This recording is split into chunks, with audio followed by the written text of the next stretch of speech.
말씀 함께 나눌 텐데, 여러분 바로크 음악의 양대 산맥이라고 하는 바하와 함께 불려지는 또 한 사람이 있다면 아마 핸델일 겁니다. 아시죠? 핸델. 게오르그 프리드리히 핸델이라는 사람이 작곡한 곡 중에 1741년도에 영어로 작곡한 오라토리오가 있습니다. 그 오라토리오의 이름은 메시아입니다. 들어보셨죠? 그걸 메시아죠. 다음 달이 12월이고 성탄절만 되면 이 가장 많이 불리는 곡들, 캐롤곡 중에 메시아가 포함되어 있습니다. 그 중에 기쁘다 구주 오셨네도 메시아 안에 있는 곡을 편곡해서 이제 가사를 붙여서 부르는 게 기쁘다 구주 오셨네. 제일 쉽고 단순한 선율이라고 말씀드렸죠. 도시라 솔파미레도 기쁘다 구주 오셨네. 기쁘다 구주 오셨. 다 알죠? 이걸 음악을 해석하신 분이 뭐라 그랬냐면 가장 높은 도와 가장 낮은 도가 만나는 만남이다. 메시아의 이 땅에 오시면 가장 높으신 하나님이 가장 낮은 곳에 오셨다. 그래서 캐롤송으로 잘 불려지는 곡이고, 그리고 그 메시아는 클래식 음악 중에서 제일 많이 연주되는 곡이기도 하고요. 그 중에 맨 마지막 곡이 뭐죠? 할렐루야입니다. 할렐루야. 들어보셨죠? 1742년도에 핸델이 런던에서 할렐루야 메시아를 처음 연주했을 때 이 곡을 마지막 곡 할렐루야가 나올 때 조지 2세 국왕이 할렐루야 코러스 부분에서 너무 감격해서 자리에 벌떡 일어난 게 그게 시작이 되어서 전통적으로 할렐루야만 하면 다 일어나서 이 노래를 불렀던 것을 알게 됩니다. 이 메시아 곡을 제가 조금 찾아봤더니 전곡을 다 연주하면 한 2시간 20분에서 2시간 반쯤 걸립니다. 그리고 대구의 시내에 있는 어느 교회는 매년 크리스마스 때마다 메시아 전곡 연주하는데 어마어마한 예산을 들여서 전문가들과 함께 이 곡을 연주하고 마지막 할렐루야가 나오면 다 일어나서 하나님께 영광을 올려드립니다. 제가 곰곰이 생각해 봤는데 한 2시간 20분쯤 연주하면 마지막 곡 할 때는 일어나지 않는 게 이상할 겁니다. 너무 오래 앉아 있었잖아요. 아마 조지 2세가 오래 앉아있다가 언제 끝나나 하다가 할렐루야 하면서 일어났을 수도 있겠다. 또 제 말을 믿지 마시고, 어쨌든 영광스럽다는 거죠. 이 곡은 예언과 탄생, 순환과 속죄, 부활과 영원한 생명이라고 하는 이 3부작으로 53개의 곡이 연주됩니다. 엄청 많고 길지 않겠어요? 거기에 이제 들어보면 몇 곡들은 알 거, 우리를 위해 나셨다 이런 거 있잖아요. 제가 못해서 그런 게 아니고 웃게 하려고 지금 못하게 하는 겁니다. 아시죠? 그리고 이제 마지막에 지휘자가 이렇게 딱 들고 나와가지고 하면 반주가 따라란 딴따란 따라라라란 딴따라라라 딴따라라.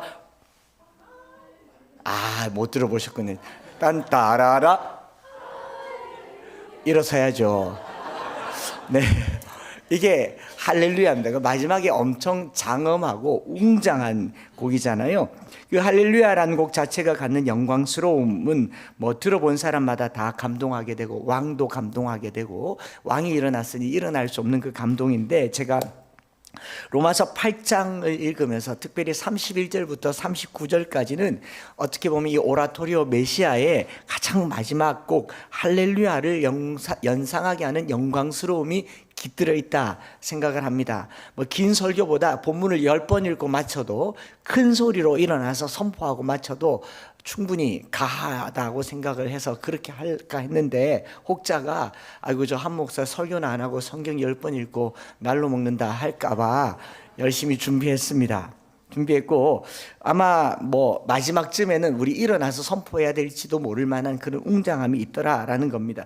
원래 로마서 8장은 내용상, 형식상 30절에 끝나는 것이 적당합니다. 영광, 영화, 또한 그들을 영화롭게 하셨느니라가 적당한데, 우리를 죄 가운데서, 정죄함 가운데서 건져내시고 성령으로 양자 삼으시고 함께 하시고 붙들어 주시고 합력하여 선을 이루시고 마침내 승리하게 한다라고 하는 것이 로마서 8장의 결론이에요. 그런데 이 결론을 짓고 난 다음에 바울이 한참 묵상하다가 더 붙인 거죠.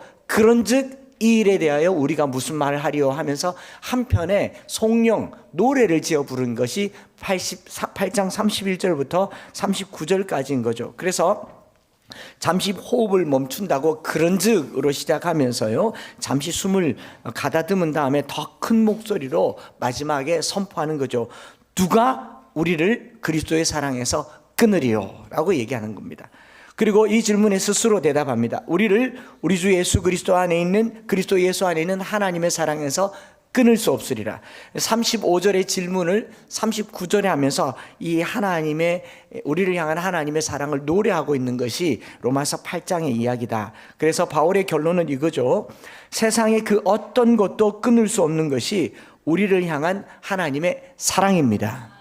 오늘 계속 사랑에 대해서 노래하고 있잖아요. 이 사랑이 우리 마음에 그냥 잔잔하게 젖어드는 것이 아니라 감격하고 감동하고 아멘하고, 그래도 아멘 안 하고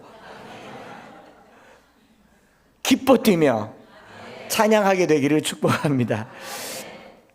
이게 장엄하고 강력한 힘이 된다는 거죠. 세상의 힘의 논리, 특별히 1세기 로마 힘이 다스렸던 그 세상 힘을 넘어서 힘보다 더 강력한 사랑의 힘이 오늘 저와 여러분들에게 배어 나올 수 있는 것, 그것이 바로 그 어떤 것도 하나님의 사랑에서 끊을 수 없다라고 하면서 나열되어지는 그 고난, 환난, 박해 이런 것들을 바울이 이야기를 하고 있는 겁니다. 그래서 우리를 그리스도의 사랑에서 끊어낼 수 있을 만한 가능성이 있는 것을 크게 두 개의 카테고리로 말해주고 있는데, 그 첫 번째 목록이 뭐냐면 우리가 이런 상황이 되면 하나님이 나를 버리셨나?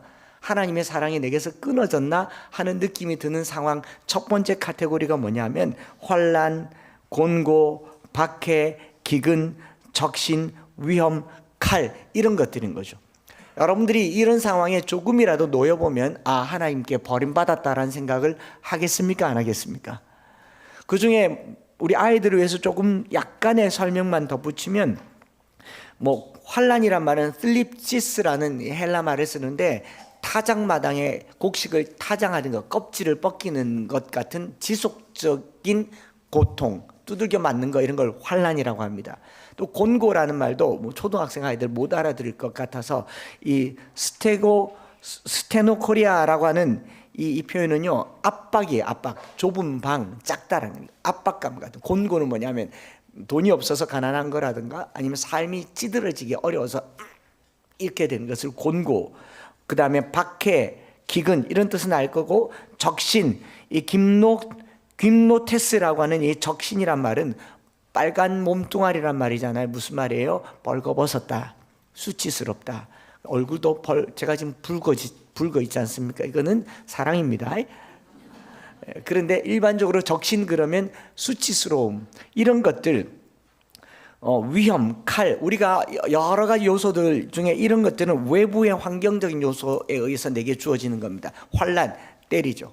압박하고, 그리고 박해하고, 굶게 하고, 그리고 부끄럽게 하고, 우리를 위험하게 하고 칼로 찌르는 것 같은 이런 외부적인 위험 요소들을 종합해서 36절에 기록된 바 우리가 종일 주를 위하여 죽임을 당하게 되며 도살당한 양같이 여김을 받았다라고 하는 시편의 내용을 그대로 반영하고 있는 겁니다. 이 도살당할 양이라는 게 어떤 양입니까?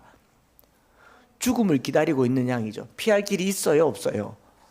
이거 예수님의 어린 양, 이런 양을 두고 안 보더라도 도살당할 양이란 말은 죽을 날만 기다리고 있는 양, 자기 스스로는 생명을 한 호리만큼도 유지할 수 없는 상태의 양을 도살당할 양이란 말을 쓰고 있는 거죠. 세상에서 도와줄 사람 아무도 없고 자기 힘으로 탈출할 수도 없고 그야말로 사면 초과에 있는 상태를 도살당할 양이라고 얘기합니다. 우리의 삶의 상황이 이대로 가면 죽을 수밖에 없고 헤어나올 수 없고 해결할 수 없는 삶의 어려움이 있다면 바로 이 상황이 바로 우리를 그리스도의 사랑에서 끊어낼 법한 강력한 힘이 있는 외적인 요소가 아닐까 생각을 하는 거죠. 성도의 입장에서 보더라도 아마 이런 일 중 하나 둘만 당하면요, 우리가 굳게 붙들고 있는 믿음의 줄을 더 잡을 것 같습니까? 놓을 것 같습니까? 그래서 우리가 이 경상도 말로 잘 하나님 왁하십니까? 내 뭐 잘못한 거 있습니까? 그런 말을 하잖아요. 왜 나에게? 그리고 그 유명한 찬양 가사 있지 않습니까? 왜 나만 겪는 고난이냐고. 딱 요까지만 불러요. 불평해요. 내가 뭐 잘못한 거 있냐고. 우리가 붙들고 있는 이 믿음이라고 하는 게요, 그렇게 강한 힘으로 붙들고 있지 않다라는 겁니다. 우리를 끊어낼 만한 게 주변에 도처에 있는데, 그중에 환난, 고난, 곤고, 박해, 적신, 위험, 칼, 이런 것들은 당해보면요, 이걸 붙잡을 수 있는 힘이 없어요. 저와 여러분들은 솔직하게 중력에 의해서 만들어 놓은 몸무게, 내 체중 하나도 붙들어낼 수 있는 힘이 있습니까? 없습니까? 몇 분이나 매달릴 수 있을 수 있겠어요? 우리가 거머쥐고 있는 붙들고 있는 이 힘은요, 조그만한 고난에도 놓을 수밖에 없는 거예요. 그게 우리의 연약함이라고 하는 거죠. 하나님이 성도의 손을 잡아주고 이끌어주지 않으면 우리는 끊어질 수밖에 없는 존재라는 것을 인식하는 대목이 바로 이 대목인 겁니다. 여러분, 갓난아이가 막 태어났을 때 손바닥에 손금이 있습니다. 손금 있죠? 지금도 있죠? 이 손금이 언제부터 생겼나? 뱃속에서 10개월 동안 손을 꽉 잡고 있어서 생긴대요. 얼마나 꽉 잡고 있었는지 평생 안 지워집니다. 혹시 한번 지워보신 적 있어요? 오늘 제가 봐드릴 수도 있는데. 손금 안 지워지잖아요. 누가 그렇게 말하더라고요. 갓난아이가 태어날 때 주먹을 꽉 쥐는 이유가, 험한 세상에 어떻게 살까 10달 동안 어머니 뱃속에서 각오하고 다짐하고 애써서 꽉 쥐느라고 진 게 손금이라고 그래요. 근데 이렇게 꼭 검어진 손금이라 할지라도 3kg밖에 안 되는 이 아이에게 철봉에 매달려 보십시오. 매달려 있을 수 있습니까? 있어요? 허민진 집사님께 제가 물어보겠습니다. 다음 주에. 신생아에게 철봉을 하나 줘서 얼마나 매달린, 있을 수 있어요, 없어요? 우리는 우리 힘으로 우리 인생을 눈곱만큼도 굳게 붙잡을 수가 없습니다. 누가 잡아줘야 됩니까? 어린아이를 부모가 잡아주듯이 우리 인생은 하나님이 잡아주셔야 된다라는 말인 거죠. 그래서 환난, 공고, 박해, 기근, 적신, 위험, 칼, 이런 것들을 내가 잡을 수 없다라는 것을 바울이 제일 먼저 고백하는 것이 로마서 8장 2절에 죄와 사망의 법이라고 얘기하는 거죠. 우리가 정죄당한다라고 하는 것은 이 세상의 그 어떤 것도 우리 스스로 우리 힘으로 붙잡아서 하나님의 사랑 안에 거할 수 있는 힘이 없다라는 것을 고백하는 게 로마서 8장 앞부분에 이런 법들로 나타나는 결과가 사망이다라고 말하고 있는 거죠. 결국 우리를 죄와 사망에 이르게 하는 이 외부의 강력한 요소들로부터 우리는 자유로울 수 있는 힘이 없다. 누군가가 우리를 붙잡아 줘야 된다라는 것으로 이끌어가고 있고, 바울은 그걸 누가라고 말하냐면 하나님이 우리를 붙들어 주시기 때문에 우리를 가릴 수 없다. Who shall separate us from the love of God? 하나님의 사랑에서 누가 끊으리오라는 말은 우리가 하나님의 사랑을 붙든 게 아니고 하나님의 사랑이 우리를 붙들어주고 계시기 때문에 누구도 끊을 수 없다. 이 코리조라고 하는 separate라는 말은요, 갈라놓다, 자르다, 죽이다, 그냥 끊어내다라는 말인데, 여러분, 어떤 강력한 금, 조금 전에 말씀드린 것처럼 중력이라고 하는 힘이 내 몸무게를 땡기면 내가 이걸 끊김을 당할 수밖에 없잖아요. 그리고 안 끊김 당하려면요, 중력보다 더 큰 힘이 필요하지 않습니까? 그렇죠? 자, 환난이 큽니까? 하나님이 큽니까? 곤고가 큽니까? 하나님이 큽니까? 박해, 기근, 적신이 큽니까? 하나님이 큽니까? 하나님이 크다는 것을 믿는다면 나를 끊어내려면 적어도 그리스도보다 더 큰 힘이 있어야 되는데 그런 힘은 없다라고 바울이 얘기하는 겁니다. 그래서 37절에 그러나 이 모든 일에 우리를 사랑하시는 이로 말미암아 우리가 넉넉히 이기느니라 가 결론이에요. 그래서 넉넉히 이긴다고 결론하고 제1장이 끝나는 겁니다. 제1악장이 끝나고 제2악장으로 넘어가서 얼마나 넉넉히 이기는지를 39절과 38절과 39절에서 같은 패턴으로 한 번 더 이제 풀어서 쓰는 거예요.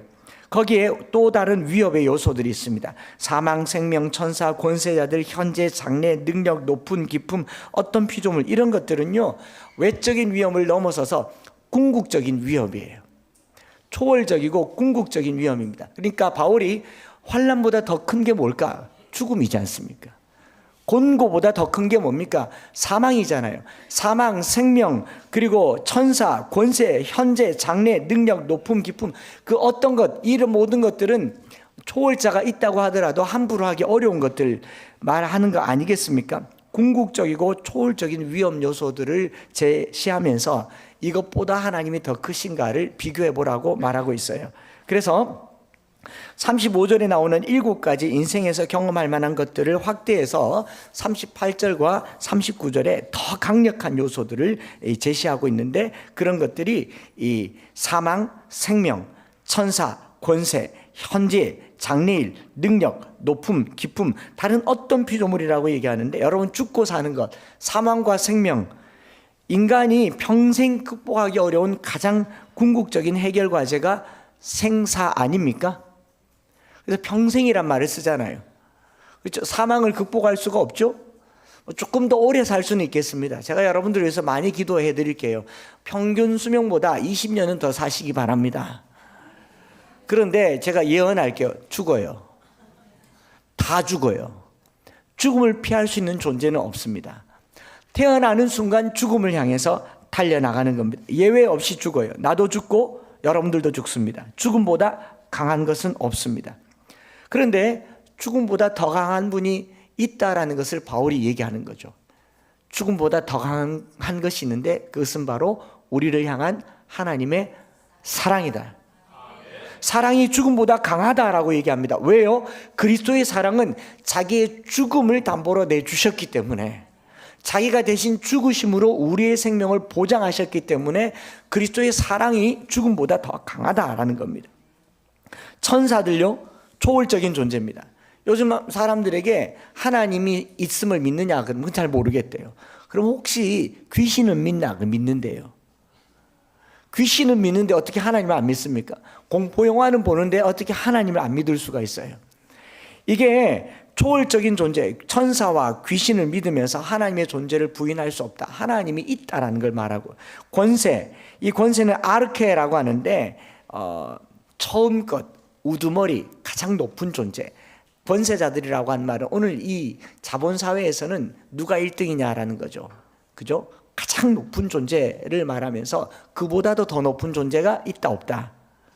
있다라고 말하는 거죠. 최고의 힘을 가진 것보다 더 큰 존재가 있다. 현재일이나 장래일이나 뭐 시간의 흐름을 아무도 막을 수 없고요. 시간을 거꾸로 돌릴 수도 없고, 장래일은 예측할 수는 있지만 우리가 장래를 땡겨올 수는 없고 또 미룰 수도 없습니다. 모두에게 주어진 똑같은 시간 속에서 우리는 그 일을 통계와 과학과 확률 속에서 예측하면서도요, 불안하니까 21세기에 4차 산업혁명 사회에 제일 많이 하는 것 중에 하나가 뭐냐면 점 보는 거라고. 타로점을 보고요. 그리고 예측 가능한 걸 넘어서서 정치인들이 점을 보고, 여러분 대기업에서 인사 담당관이 그 사람의 스펙만 보는 게 아니라 뭘 보는지 아십니까? 관상을 봐요.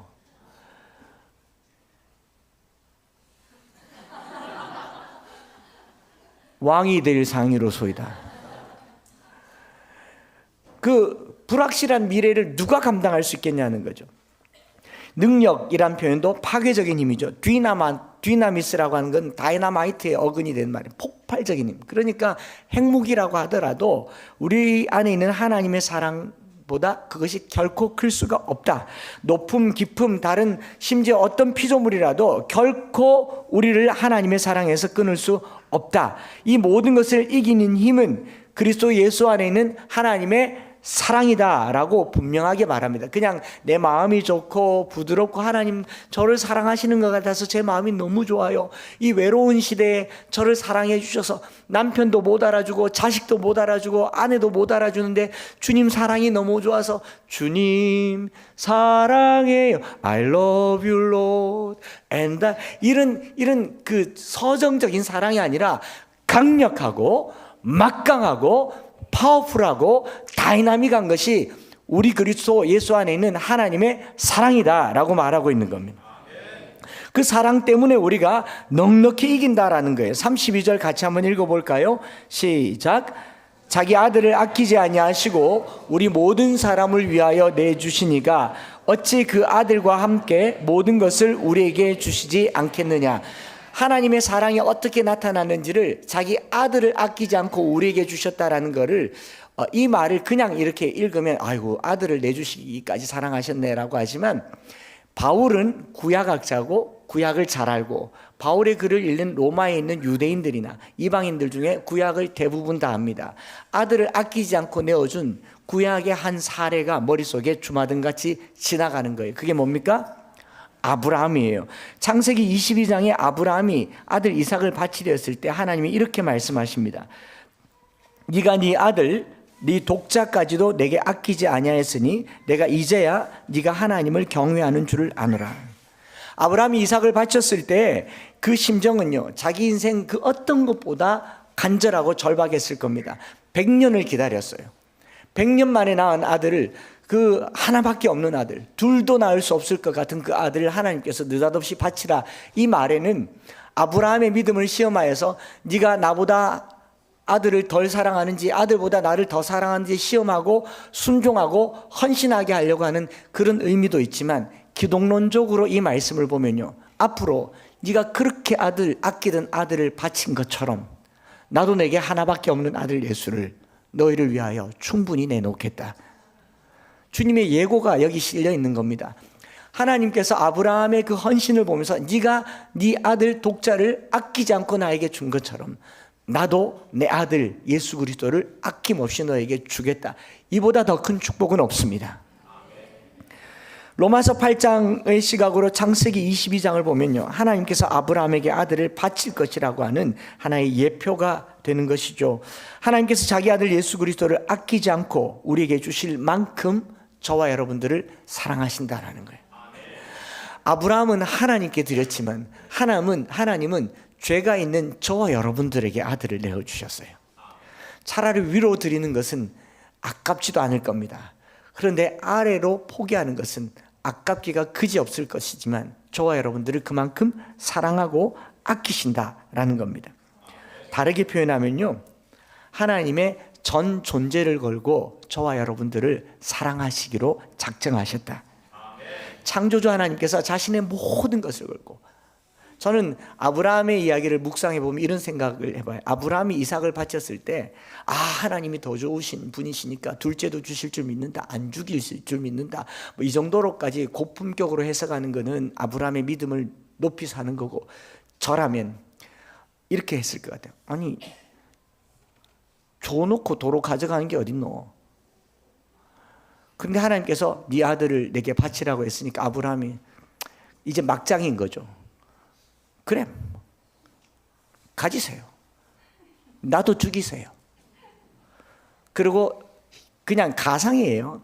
이삭을 바친 후에 아브라함이 자기도 거기서 죽었을 거예요. 그게 쉽겠습니까? 여러분들은 자기 자식을 포기하겠습니까?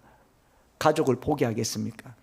근데 하나님께서 그 아브라함의 마음을 깊이 산 것은 그와 같이 나도 내 아들 예수 그리스도를 골고다에서 죽게 하겠다, 그 약속을 보여주시는 거잖아요.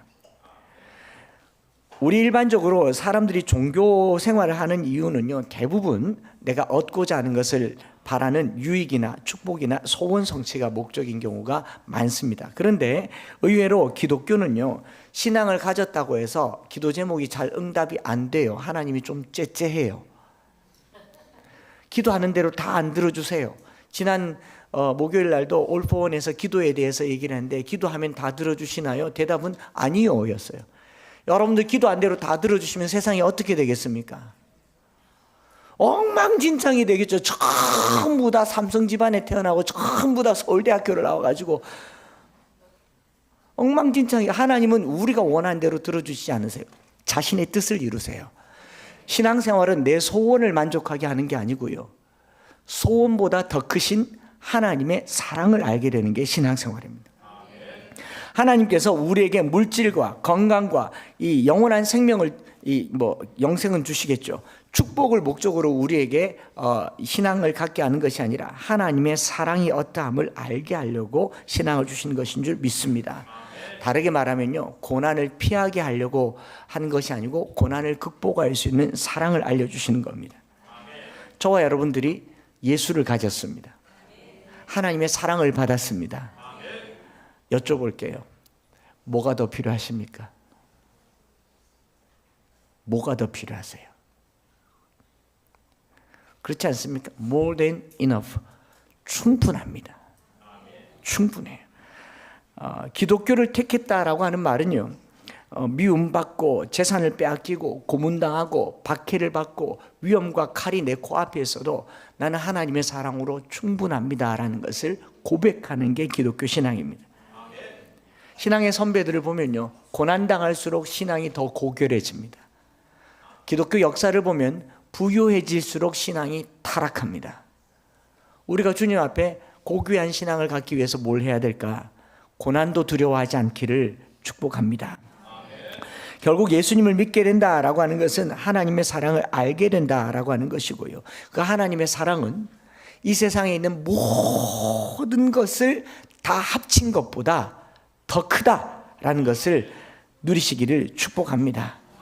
이 고난의 문제를 성도들이 당하면 어떻게 고난을 벗어날까 생각을 하기도 하고 고통의 문제를 어떻게 헤어날까 생각하지만 바울은 극심한 고난에 있는 로마 기독교인들과 1세기 기독교인들에게 고난을 피할 방법을 알려주시지 않고 고난보다 더 크신 하나님을 알게 해주셨는 줄 믿습니다.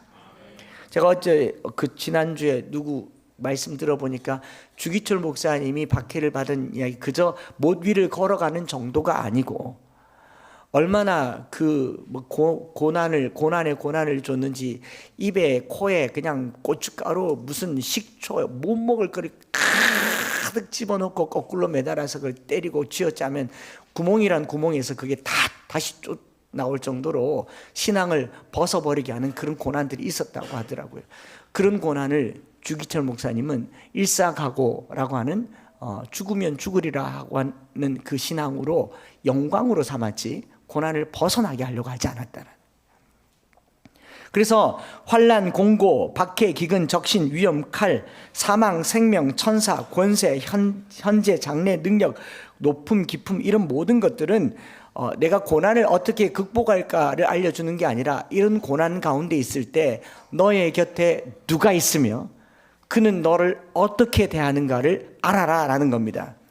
지금 내 곁에는 누가 계십니까? 그분은 어떤 분이십니까?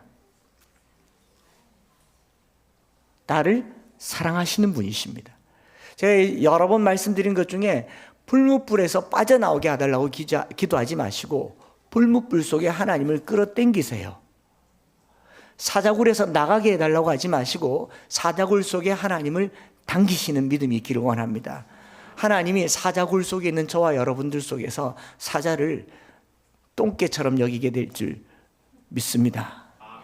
지나가는 강아지 하나도 무서워하는 사람들이 사자를 어떻게 두려워하지 않을 수 있는가? 옆에 강형욱이 있습니다. 하나님이 계시다고요. 그러므로 고난당하는 자는 하나님과 함께 있다는 사실을 잊지 않는 것이며 그 하나님이 나를 사랑한다는 사실을 기억하는 것이기 때문에 고난은 우리를 결코 하나님으로부터 끊어낼 수 없고 찢어내지 못할 것이기 때문에 하나님께 꼭 붙어 있자라고 하는 게 바울의 로마서 8장의 결론이에요.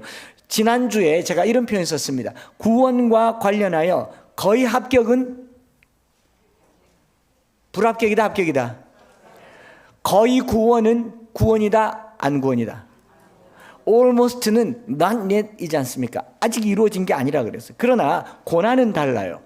고난은요, 고난 가운데 성도들이 있을 때는 고난을 이기는 것 정도가 아니라 거의 승리하는 정도가 아니라 넉넉히 승리한다라고 얘기해요. 바울이 말하는 이 승리는요, 궁극적이고 최종적인 승리인데 넉넉히 이긴다라고 말하면서 이 넉넉히 이긴다 이 말을 요건 언어로 좀 풀어볼 필요가 있어서 휘페르니카오라는 말을 쓰는데 니코메라고 휘페르니코메라는 이 휘페르란 말은 위에라는 말 무엇 위에라는 말이고 니코메 니카오 혹은 니코메라고 하는 이 말은 이긴다라는 말인데 이기는 것 위에 이긴다. 정복 이상의 정복을 얻게 된다. 오늘 저와 여러분들이 신앙생활하면 나를 붙들어 주시는 주님의 그 사랑이 지금 내가 경험하고 겪고 있던 그 어떤 고난보다도 더 큰 영광으로, 더 큰 승리로 우리에게 가져오게 하실 줄 믿습니다. 그러니까 정복자보다 더한 정복, 그리고 더 큰 승리를 얘기하면서 그 영어 성경이 이렇게 돼 있어요. We are more than conquerors. 그 정복자보다 more than, 더하단 말이죠. 해도 더해요. 세상은 나에게 고난과 고통과 가난과 질병을 해도 너무하게 주는 것 같지만, 해도 너무한 이 고난의 끝에 해도 더하는 승리를 주시는 줄 믿습니다. 그걸 믿자라는 거예요. 하나님이 보호하시고 둘러 진쳐 주신다면 우리를 해할 자가 결코 없다라는 겁니다. 주님이 우리를 위하시면요, 바로 그런 일이 일어난다. 그런 놀라운 표현을 로마서 8장에서 얘기하면서 오늘 기도 제목 2가지를 잡으려고 하는데, 복음은요, 하나님이 우리를 사랑하신다는 사실을 믿는 거예요. 오늘 하루 종일 하나님이 나를 사랑하신다. 사형리 제일 첫 번째가 뭡니까? 하나님은 당신을 사랑하시며 당신을 위한 놀라운 계획을 가지고 계십니다. 충분해요. 그래서 하나님이 우리를 사랑하시는데 얼마나 끔찍히 사랑하시는가를 제가 이렇게 적어봤어요. 만약 여러분들 하나님이 만약에 달력이 있다면 그 달력에 여러분들의 생일에 동그라미에 별표 쳐놨을 겁니다. 남편은 기억 못하고 자식들은 기억 못해도 하나님은 기억하실 겁니다. 만약 하나님께 자동차가 있다면 자동차 뒤에 범퍼에다가 HCS라고 써놨을 겁니다. 물론 가끔은 JMS라고도 써놓을 것 같아요. MSG라고도 써놓을 것 같아요. MSG는 명숙 조, JMS도 조명숙, HCS는 한창수 써놨을 것 같아요. 또는 하나님의 공책에 저와 여러분들의 이름이 써져 있을 것 같습니다. 지나가다가 나무가 보이면 나무 껍질에 한창수라고 써놨을 것 같아요. 큰 바위가 있으면 바위에다가 하나님 한창수 사이에다가 이렇게 해놨을 것 같아요. 그 사랑을 누리시기 바랍니다. 여러분 그거 아세요? 하나님도 문신하시는 거 모르셨어요? 하나님이 문신을 하셨어요. 성경 찾아볼게요. 이건 같이 읽어요. 이사야 49장 14절부터 16절 시작. 오직 시온이 이르시기를 여호와께서 나를 버리시며 주께서 나를 잊으셨다 하였거니와 여인이 어찌 그 젖먹는 자식을 잊겠으며 자기 태에서 난 아들을 긍휼히 여기지 않겠느냐. 그들은 혹시 잊을지라도 나는 너를 잊지 아니할 것이라. 내가 너를 내 손바닥에 새겼고 너의 성벽이 항상 내 앞에 있나니. 하나님이 우리를 자기 손바닥에 새겼대요. 잊어버리지 않으려고. 연필로 쓰면 지워집니다. 잊지 않으려고 새겼대요. 여러분 어찌 여인이 그 젖먹는 자식을 잊겠어요? 갓 태어난 아이를 젖먹이면서 엄마가 이름이 뭐더라? 내가 지었는데 이름이 기억이 안 나네. 너무 오랜만에 이름을 지어서 이름 기억 못하는 그런 엄마가 있습니까? 갓 태어난 아이는 태명을 불러서라도 이름을 불러요. 뭐 머리를 쓰다듬고 이름을 부르고 또 이름 부르고 하다가 못해 이름 못 부르면 똥강생이야 똥강생이야 라고까지 불러가면서 부르는 게 그 이름이잖아요. 하나님께서요, 부모는 잊을지라도 나는 너를 잊지 않겠다. 손바닥에 새겼다. 오늘 성경 말씀은 저와 여러분들을 이렇게 위하시는 하나님이 내 편이라고 얘기했어요. 그래서 첫째는 하나님이 우리를 사랑하신다는 이 사실을 붙들고 기도하면 좋겠고요. 두 번째로는요, 이 사랑에서 누가 우리를 끊겠습니까? 두 번째로는 넉넉히 이길 것을 붙들고 약속을 붙들고 기도하시기를 바랍니다. 혹시 우리 가운데 예수 믿으면서 더 큰 고난 가운데 빠진다면요, 그 어떤 고난도 두려워하지 마시기 바랍니다. 제가 고난에서 벗어나는 방법은 몰라요. 그러나 확실하게 아는 것은 하나님은 여전히 저와 여러분들을 사랑하고 계시며 잊지 않고 계시며 손바닥에 새겨서 기억하고 계십니다. 그 로마서 8장 모든 것들 이렇게 말하잖아요. 너희가 하나님의 자녀인 것을 성령이 증거하신다. 영광이 있는데 고난도 함께 받아야 할 것이다. 모든 일에 합력하여 선을 이루신다. 미리 정하시고 정하신 그들을 부르시고 부르신 그들을 또한 영화롭게 하신다. 그러니 우리를 끊을 수 있는 것은 이 땅에 아무것도 없다. 누가 저와 여러분들을 시험하여서 신앙에서 멀리 떨어지게 하려고 할 느낌이 들거든 이렇게 말하시기 바랍니다. 잘 듣고 따라하세요. 비켜! 시작.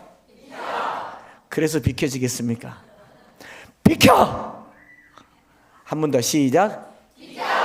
그래도 안 되면 더 큰 소리로 비키라고! 라고 외치고, 그래도 안 되면 니까짓 게. 제가 하영조 목사님께서 살아생전에 자기 부모님들 얘기하시는데, 어머니 아버지가 워낙 기도하시는 분이고 거장이시고, 어머니는 뭐 귀신 들린 집에 들어가면은 그냥 팔 걷어붙이고, 아버지 장로님은 귀신 들린 집에 가면 문 입구에서 손 들고 기도하고 있고, 그 권사님은 팔 걷어붙이고 들어가서 던지는 첫 마디가 뭐냐면, 니까짓게 감히 누구라고 하나님의 아들을 건드냐, 가라! 여러분, 귀신을 쫓아내는 게 아니라 그 존재가 얼마나 귀한 것을 발견하는 게 승리하는 비결이에요. 우리는 귀신을 두려워하죠? 고난을 두려워하죠? 아니에요. 우리를 사랑하시는 하나님을 두려워하시기 바랍니다. 그래서 우리를 미리 아시고 정하시고 의롭다 하시고 영화롭게 하시기로 작정하셨으니, 감히 네가 뭐라고, 감히 질병이 뭐라고, 감히 생명이 뭐라고, 감히 환난 따위가 뭐라고 나를 괴롭히냐. 비켜! 제가 이제 말씀 마치면서 여러분들에게 이렇게 물을게요. 제가 여러분들에게 물으면요, 여러분들은 아무도 없다라고 대답하시면 됩니다. 아무도 없을걸? 아니고요, 아무도 없다라고 대답하시면 돼요. 제가 크게 묻습니다. 누가 우리를 대적하겠습니까? 그래, 없어가지고 되겠습니까? 누가 우리를 대적하겠습니까? 하나님께서 자기 아들을 주셨기 때문에 우리를 대적할 수 있는 것은 아무도 없다. 누가 우리를 고발하겠습니까? 우리를 의롭다 하시는 이는 하나님이십니다. 누가 우리를 정죄하겠습니까? 예수께서 죽으시고 부활하시고 높임 받으셔서 우리를 중재하시기 때문입니다. 누가 우리를 그분의 사랑에서 끊겠습니까? 여러분, 우리가 행한 의로운 삶은 없어도 주님이 우리를 사랑하시기 때문에 그 사랑에서 아무도 끊을 수 없습니다. 내 믿음이 흔들릴 수 있어요. 내 믿음이 연약해져서 끊어진 것 같을 수는 있어요. 그러나 우리를 붙드시는 하나님의 손은 끊어지지 않습니다. 그걸 굳게 붙드시기를 축복합니다. 예전에 한번 보여드렸잖아요. 말씀 마치면서 우리 별이 잠깐 나와보세요. 이 손 잡아봐. 꼭 잡아봐. 이 손목을 이쪽으로, 이쪽 꼭 잡아봐. 안 놓칠 만큼 꼭 잡았어? 내가 뺀다? 어떡하죠? 가, 이제 가라고. 이제 끌고 가려고 그래요. 가봐. 내가 잡은 손은 놓을 수 있어요. 놓칠 수 있습니다. 그러나 나를 잡은 손은요, 믿음은 쌍방이에요. 내가 주님을 잡지만 때로는 연약해서 놓칠 수가 있어요. 죄 때문에 무너질 수가 있어요. 그러나 나를 잡은 주님의 손은 한 번도 놓친 적이 없습니다. 한 번도 끊은 적이 없어요. 바울이 과감하게 선언합니다. 누가 끊으리요? 누가 잘라내리요? 누가 우리를 그리스도의 사랑에서 끊으리요? 아무도 없다. 넉넉히 이긴다. 여러분, 믿음 생활하다가 무너지지 마세요. 우리 기왕 신앙생활하는 김에요, 끝까지 갑시다. 성도들도 서로 좀 잡아주면 좋겠고요. 그리고 이 마지막에 바울이 부르는 노래가 할렐루야, King of Kings, the Lord of Lords, 할렐루야, 할렐루야, 할렐루야. 무슨 이단 교주 같네. 할렐루야. 별이 아빠를 잡은 이 하나님 손이 안 놓을 거야. 기도할 거지? 우리 별이를 위해서 한번 박수하십시다. 이 시간에 같이 한번 기도할 텐데요, 이 찬양 드렸으면 좋겠습니다. 주께 가오니 날 새롭게 하시고 주의 은혜를 부어주소서. 내 안에 발견한 나의 연약함 모두 주의 사랑으로 벗어지고 주님이 나를 붙드신 그 붙드심 안에서 강력하게 살게 하여 주옵소서. 주님 사랑 날 붙들어 주옵소서. 내가 붙드는 손은 너무 연약해서 자주 놓치고 내 몸무게 하나도 견딜 수 없고 삶의 무게 하나도 내가 견딜 수 없지만 나를 잡아주신 그 사랑으로 잡아주셔서 독수리 날개치며 올라감 갖게 하여 주옵소서. 우리 찬양 드리고 한번 기도하겠습니다.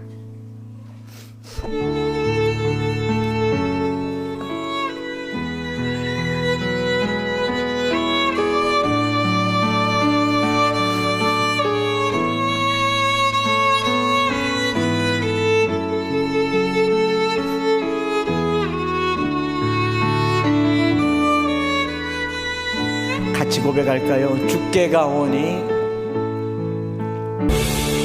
오늘 우리 가운데 도살당할 양같이 죽음을 앞에 두고 있고 환난과 곤고와 박해와 기근과 적신과 위험과 칼인의 앞을 가로막고 있을지라도 여러분 잊지 마세요.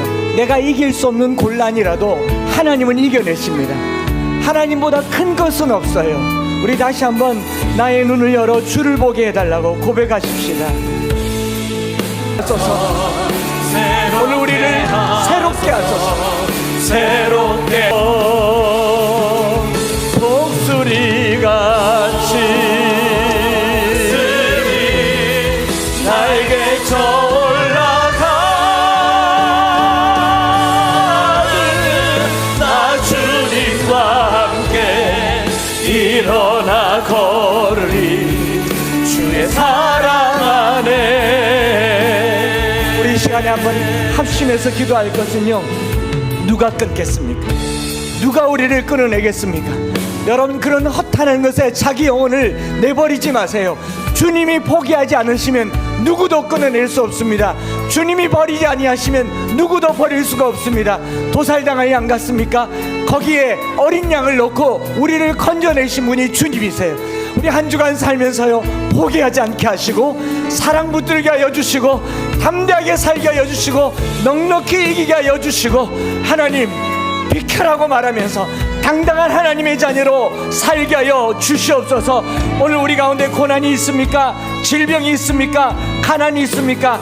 비키라고 말하고 담대하게 나아가는 우리 주님 이름 부르며 합심해서 기도하며 나아가겠습니다. 주여,